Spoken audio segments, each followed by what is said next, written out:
troubleshooting the Dolphin Matronics DX5 pool robot. Check to see if you have 29 volts.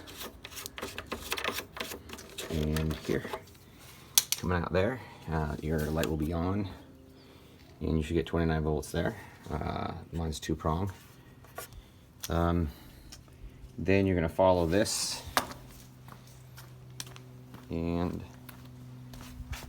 2 screws to take the net off. Just 2 screws, one on each side. Take the net off, and then this comes off with just some sort of like a needle nose. And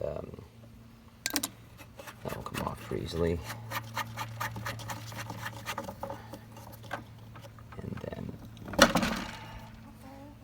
And there you got your 2 prongs. But here you're going to check it again.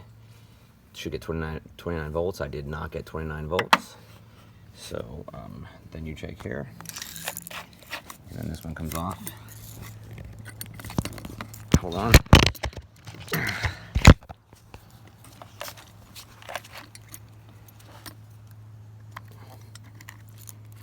Same thing. This thing comes off here. Unscrew that.